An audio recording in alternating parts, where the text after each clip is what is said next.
नाज़रीन आदाब, न्यूज़ 18 उर्दू में आपका इस्तकबाल है। मैं हूं वैसाल आजम। आप देख रहे हैं खबर खास।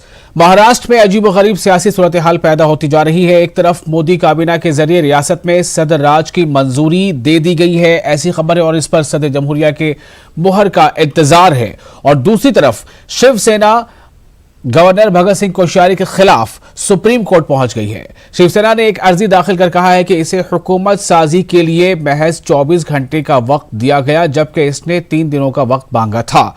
तो कुल मिलाकर महाराष्ट्र में इलेक्शन से पहले से लेकर इलेक्शन के बाद के हालात और जो आपस में इत्तेहादी पार्टियां थी उनका एक दूसरे पर छींटाकशी, एक दूसरे पर नुक्ताचीनी, और अब ये जो सूरत हाल है इससे लेकर एक बहुत बड़ा सवाल पैदा हो रहा है। और लोग तो अब इसे महाराष्ट्र की सियासत का तमाशा कह रहे हैं।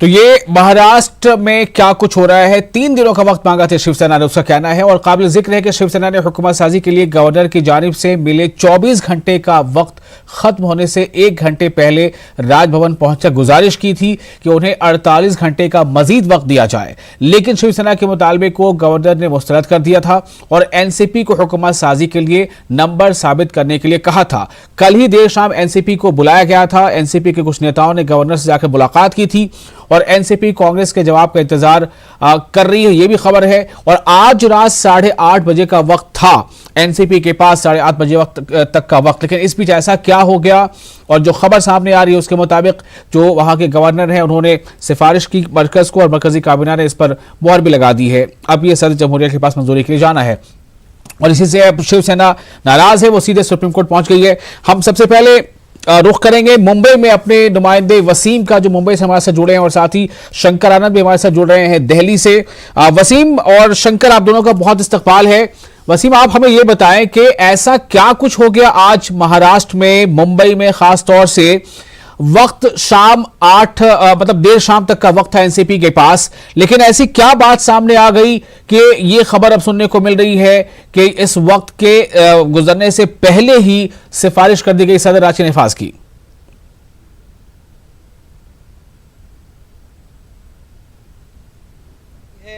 हमारे सूत्र बता रहे हैं कि एनसीपी ने 48 घंटे का वक्त मांगा था। कुछ देर पहले ही अजीत पवार, जो बड़े नेता माने जाते हैं एनसीपी के, उन्होंने एक पत्र लिखा था। उसमें साफ तौर पे राज्यपाल से गुजारिश की थी कि उन्हें वक्त दिया जाए, 48 घंटे और दिया जाए।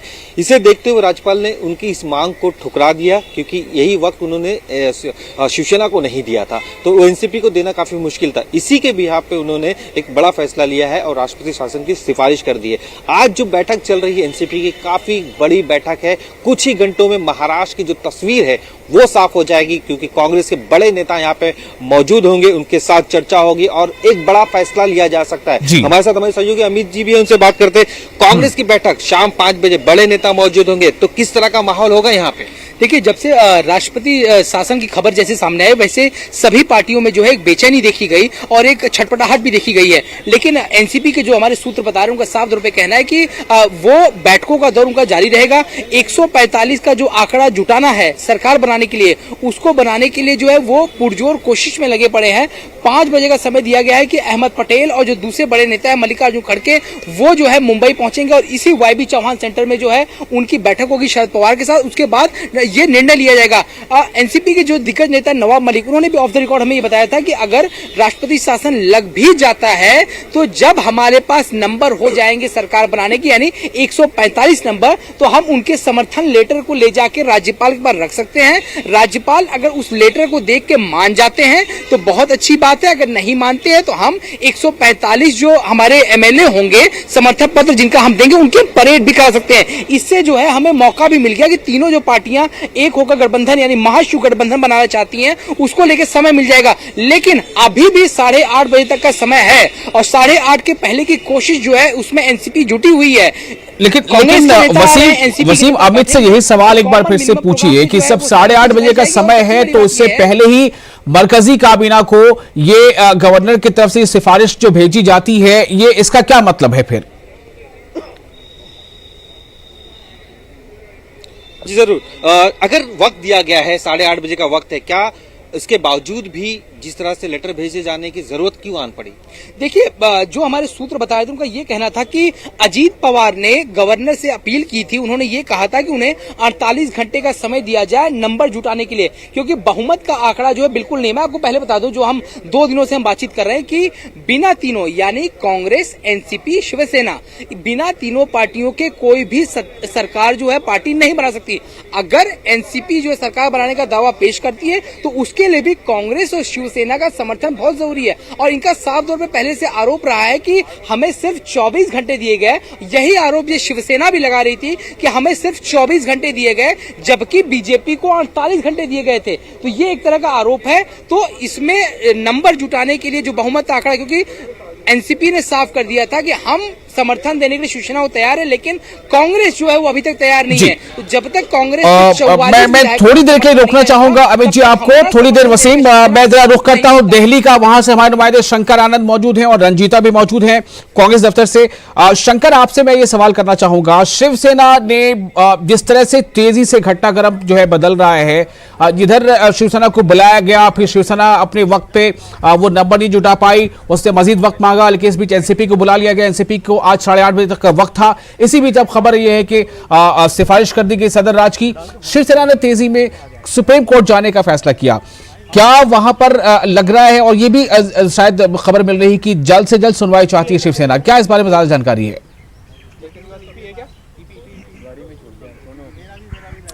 देखिए, इस वक्त में मैं सुप्रीम कोर्ट में हूं और सुप्रीम कोर्ट में इसी याचिका को लेकर जो शिवसेना के जो वकील हैं वो उनसे जुड़े हुए तमाम जो लोग हैं वो सुप्रीम कोर्ट पहुंच चुके हैं। इस मामले में शिवसेना की तरफ से कपिल सिब्बल इस मामले पर सुनवाई आगे इस मामले पर जी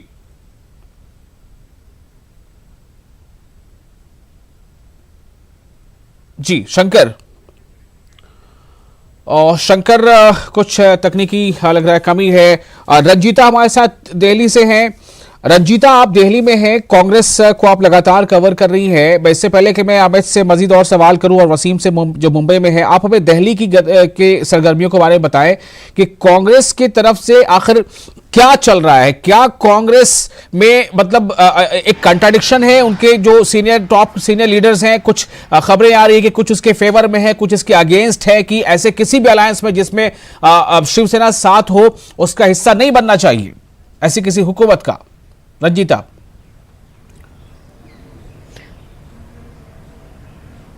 जी बिल्कुल, देखिए हम एक शब्द में ये कह सकते हैं कि कांग्रेस के अंदर अनिर्णयता की स्थिति बनी हुई है, मतलब निर्णय ना लेने पाने की स्थिति बनी हुई है।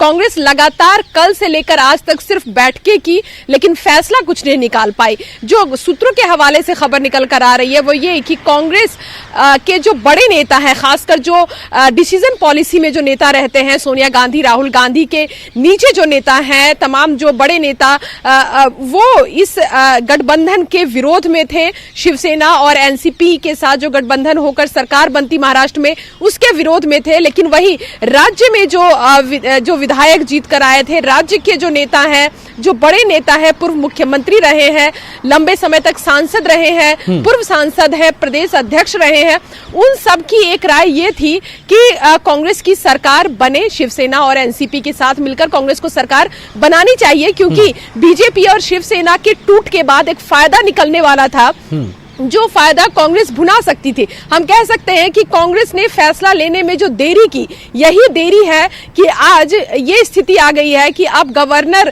जो है वो सिफारिश कर रहे हैं राष्ट्रपति को कि वहां राष्ट्रपति शासन लगे। केंद्रीय कैबिनेट ने मंजूरी दे दी है और केंद्रीय कैबिनेट ने जो अनुशंसा है वो राष्ट्रपति तक भेज दी है, और ये कहा जा रहा है कि कभी भी महाराष्ट्र में राष्ट्रपति शासन लग सकता है। अब अलग है कि कांग्रेस के नेता ये बयान देते नजर आ रहे हैं कि जो समय दिया गया है 8:30 बजे तक एनसीपी का, उस समय सीमा के अंदर ही यह फैसला कैसे लिया जा सकता है।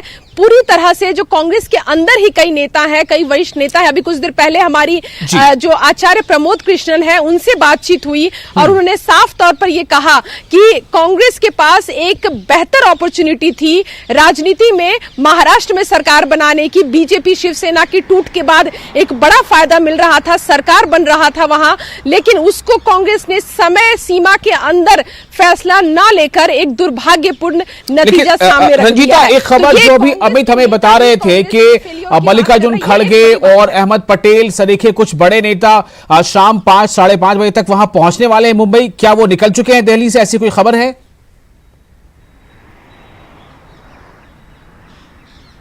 जी बिल्कुल, देखिए ये जो नेता है केसी वेणुगोपाल, अहमद पटेल और मल्लिकार्जुन खड़गे जो महाराष्ट्र कांग्रेस के प्रभारी है, ये तीनों आज सुबह सोनिया गांधी के यहाँ भी उनकी मुलाकात हुई, बैठक हुई और उस बैठक के बाद वो यहाँ दिल्ली से रवाना हुए हैं, मुंबई पहुंचने वाले हैं। अब देखना होगा कि ये जो ताजा घटनाक्रम निकल कर आया है, राज्यपाल के रिक्वेस्ट के बाद राज्यपाल ने जो अपनी एक रिपोर्ट दी है राष्ट्रपति को, उसके बाद जो एक घटनाक्रम जो बदला है, उसके बाद क्या रुख रहता है कांग्रेस का, क्योंकि एक खबर ये भी आ रही है कि शिवसेना कोर्ट की तरफ मूव करेगी और जो कांग्रेस के नेता भी हैं और वरिष्ठ वकील हैं कपिल सिब्बल, वो इस केस को लड़ सकते हैं। तो ये तमाम चीजें निकलकर जरूर आ रही है, लेकिन देखना होगा कि जब ये नेता वहां पहुंचते हैं और शरद पवार से उनकी मुलाकात होती है, बैठक होती है, उसके बाद क्या चीजें निकल कर आती है, कांग्रेस का क्या स्टैंड रहता है इस पर। रंजीत, आप हमारे साथ बने रहे। शंकर आनंद फिर से हमारे साथ जुड़ चुके हैं। शंकर, आप कुछ बता रहे थे शिवसेना के सुप्रीम कोर्ट के रुजू होने के ताल्लुक से।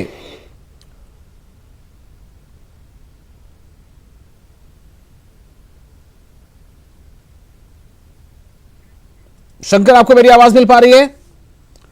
जी जी जी जी शंकर, आप कुछ बता रहे थे शिवसेना के ताल्लुक से कि वो सुप्रीम कोर्ट रुजू हुई है, उसने जो जल्द सुनवाई की मांग की है, क्या ऐसा लग रहा है कि जल्द सुनवाई हो पाएगी?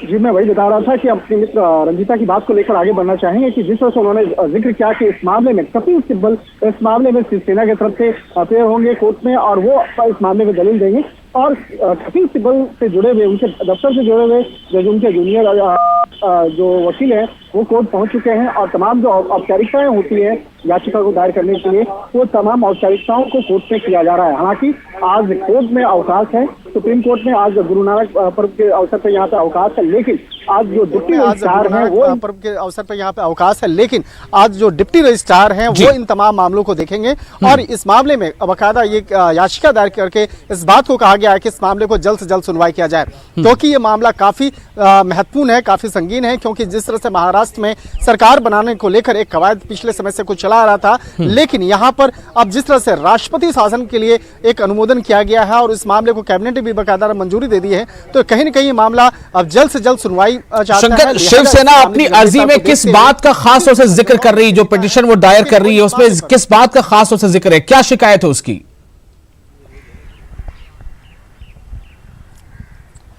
देखिए, शिवसेना की जो याचिका है उसमें अगर मुख्य बिंदुओं को अगर देखा जाए तो उसमें सबसे जो महत्वपूर्ण है कि समय को लेकर कि बीजेपी को इतना वक्त दिया गया लेकिन कांग्रेस या एनसीपी को उतना वक्त नहीं दिया गया।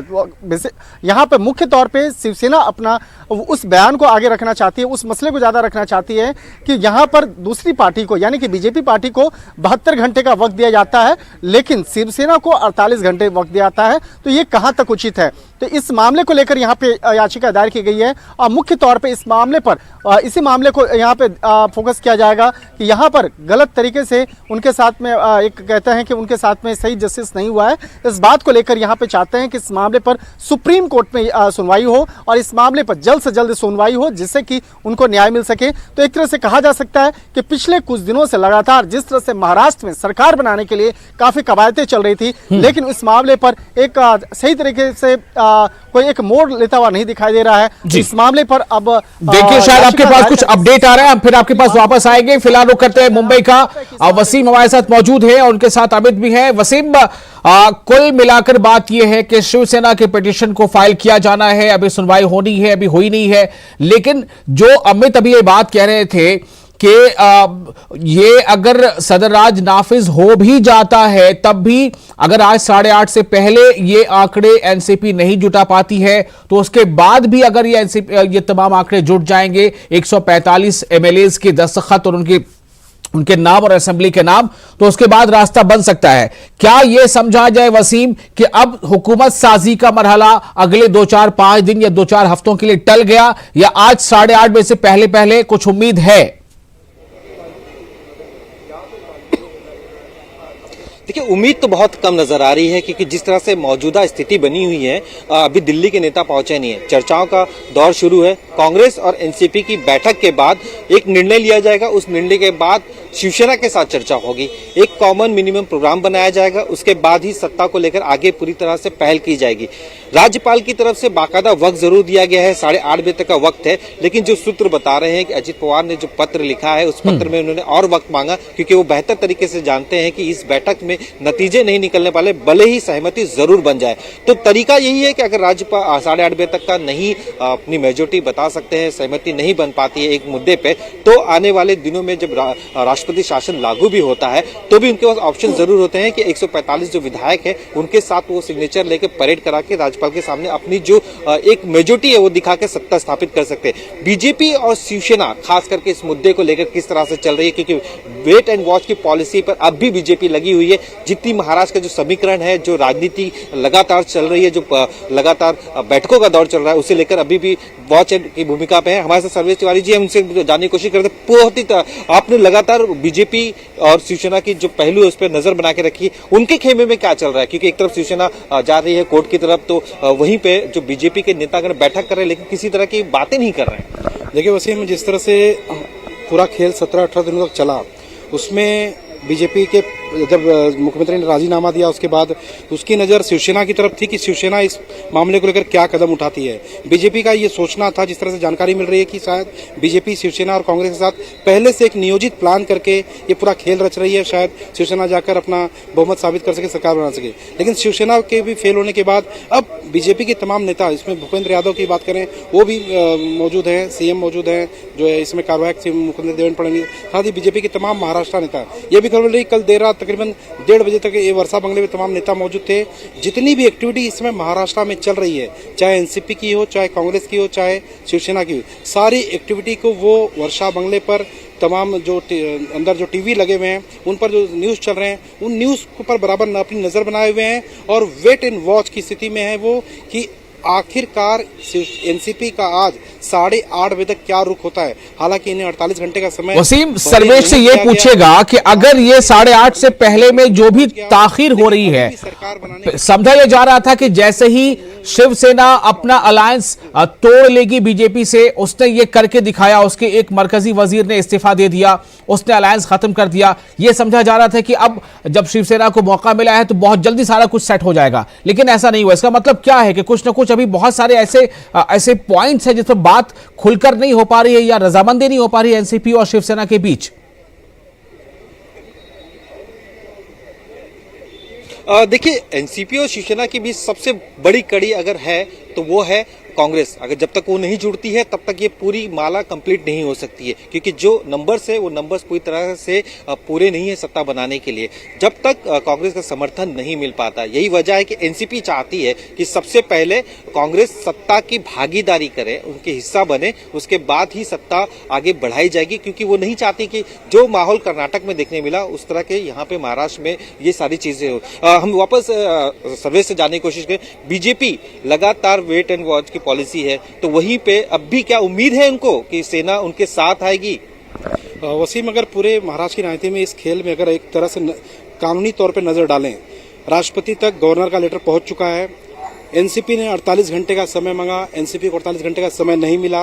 अब 8:30 बजे, जबकि 5 बजे की जो कांग्रेस और एनसीपी की जो बैठक है, दिल्ली के जो आला नेता आ रहे हैं, इस बैठक के बाद एक नतीजा निर्णय निकलेगा कि एनसीपी कांग्रेस की भूमिका क्या है और शिवसेना की भूमिका बाहर से क्या रहेगी, क्या कुछ आंकड़ा बनेगा महाराष्ट्र में सरकार बनाने को लेकर। अगर यहाँ पर भी 8:30 बजे एनसीपी अपना दावा पेश नहीं कर पाती है, तो इसका मतलब राष्ट्रपति के पास जो गवर्नर का लेटर पहुंचा है, कुल मिला जुलाकर और भी हम एनसीपी और कांग्रेस की बात करें तो एनसीपी कांग्रेस की लगातार बैठक चल रही है। 5 बजे का वक्त दिया गया था, अब क्या चल रहा है, अंदर से क्या खबरें आ रही है? देखिए, शरद पवार जो है अपने कोर कमेटी के सदस्यों के साथ अभी बैठक कर रहे हैं। इंतजार है अहमद पटेल का, मल्लिकार्जुन खड़गे का और वेणुगोपाल का कि कब वो आते हैं और सोनिया गांधी ने उन्हें क्या निर्देश दिया है। सुबह जो बैठक हुई है दिल्ली में, क्या कुछ निकल के सामने आया, वो पूरी ब्रीफिंग बार्गेनिंग जो है वो नेता शरद पवार के साथ बातचीत करेंगे, क्योंकि सोनिया गांधी ने महाराष्ट्र की राजनीति को लेकर पूरा दौरमदार जो है वो शरद पवार पे छोड़ दिया कि आप इसको तय करिए, लेकिन इससे कांग्रेस की विचारधारा को ठेस नहीं पहुंचनी चाहिए। मैं आपको बता दूं कि ये पूरी जो लड़ाई है, पूरी जो कवायद है, वो सिर्फ विचारधारा को लेकर हो रही है, क्योंकि उनको अगर शिवसेना को समर्थन देना, शिवसेना हिंदुत्ववादी पार्टी है और कांग्रेस जो है ये कहा जाता है धर्मनिरपेक्ष पार्टी है, तो कहीं ना कहीं बैठकों का दौर शुरू है। सबकी निगाहें ये हो रही है कि आखिरकार क्या कुछ बैठक में निकलता है।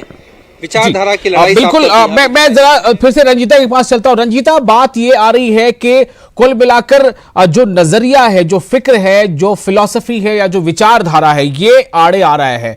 रंजीता, क्या आपको लगता है कि कांग्रेस शायद ये नहीं चाहती कि जल्दबाजी में कोई ऐसा कदम उठा लिया जाए कि फिर नेशनल लेवल पे दो पार्टियों में फर्क करना मुश्किल हो जाए कि अगर इसे वोट ना दें तो बी को दें, बी को ना दें तो ए को दें, तो भाई ए के मुकाबले हम बी ही बने रहें, ना कि ए बन जाएं?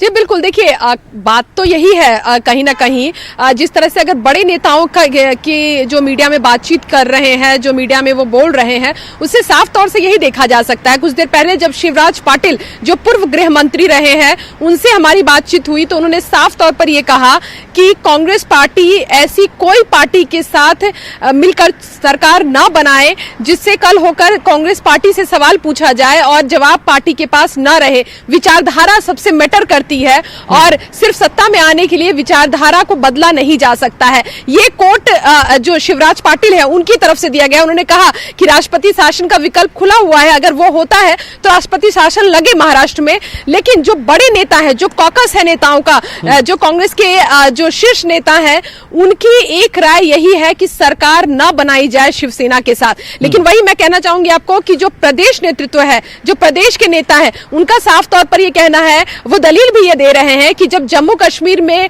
बीजेपी और पीडीपी की सरकार बन सकती है, वहां विचारधारा आड़े नहीं आती है। जो एक कट्टर हिंदुत्व की बात जो लगातार शिवसेना के लिए कही जा रही है, जब जम्मू कश्मीर में यह प्रयोग किया जा सकता है कॉमन मिनिमम प्रोग्राम के जरिए, तो ये एक प्रयोग महाराष्ट्र की सत्ता में क्यों नहीं किया जा सकता है? ये दलील जो विधायक है वो दे रहे हैं। विधायक यहां तक कह रहे हैं कि राष्ट्रपति शासन अगर लग जाता है महाराष्ट्र में, उसके बाद जब खरीद फरोख्त का दौर चलेगा, जब बीजेपी ये कोशिश करेगी, जिसका लगातार जो बड़े नेता है वो भी इशारा कर रहे हैं कि बीजेपी का असली खेल जो है वो यही है, और अगर ऐसा होता है तो कांग्रेस के नेता भी यहां तक कह रहे हैं, विधायक यहां तक कह रहे हैं कि उसके बाद अगर आपकी पार्टी से विधायक टूटते हैं तो ये हमारी जिम्मेदारी नहीं होगी। तो कहीं ना कहीं हम देख सकते हैं कि प्रदेश और केंद्रीय नेतृत्व जो है वो दोनों अलग अलग दिशा में चलते नजर आ रहे हैं। कांग्रेस के लिए सबसे बड़ी मुश्किल की घड़ी यही है कि कांग्रेस किस तरह से फैसला ले इस पूरे मामले पर। लगातार ये भी कहा जा रहा है कि कांग्रेस ने एक शर्त ये भी रखी है कि आपने ये खबर दी कि अहमद पटेल, मल्लिकार्जुन खड़गे और केसी वेणुगोपाल ये लोग निकल चुके हैं मुंबई के लिए। क्या कुछ सूत्रों से, जराये से कुछ खबर मिल पाई है कि क्या मैसेज लेकर ये निकले हैं शरद पवार तक? क्या मैसेज पहुंचाएंगे सोनिया गांधी का?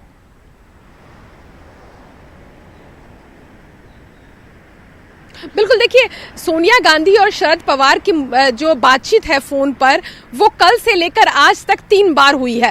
कल बैठक के दौरान एक बार बातचीत हुई है, जब एक बार बैठक खत्म हो गई, जब कांग्रेस ने अपना स्टेटमेंट जारी किया, उसके बाद लगभग 15 से 20 मिनट सोनिया गांधी और शरद पवार की बातचीत हुई। और आज भी जब बैठक यहां खत्म हुई है और ये तीनों नेता जब मुंबई के लिए रवाना हुए हैं, तब भी शरद पवार से सोनिया गांधी की बात हुई है फोन पर। तो कहीं ना कहीं मैसेज जो है वो शरद पवार तक पहुंच चुका है कि क्या कांग्रेस करने जा रही है। और हम कह सकते हैं कि इस पूरे घटनाक्रम में कांग्रेस और एनसीपी एक तरफ है, एनसीपी और कांग्रेस एक दूसरे के लिए बार्गेनिंग करते हुए नजर आ रहे हैं शिवसेना के सामने, क्योंकि जिस तरह के शर्त कांग्रेस ने रखे वो शिवसेना ने पूरे किए। क्योंकि कांग्रेस जो शिवसेना है उसकी सबसे बड़ी मजबूरी तो यही है कि किसी तरह से बीजेपी से अलग होकर वो सरकार बना ले, लेकिन इसमें कितना कामयाब जो है वो शिवसेना की रणनीति हो पाती है।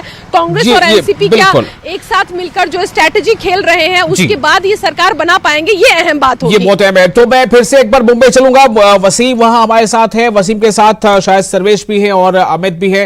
इंतजार अब सिर्फ इस बात का है कि अहमद पटेल और मल्लिकार्जुन खड़गे और केसी वेणुगोपाल ये मुंबई पहुंचने वाले हैं आधे घंटे पौन घंटे में।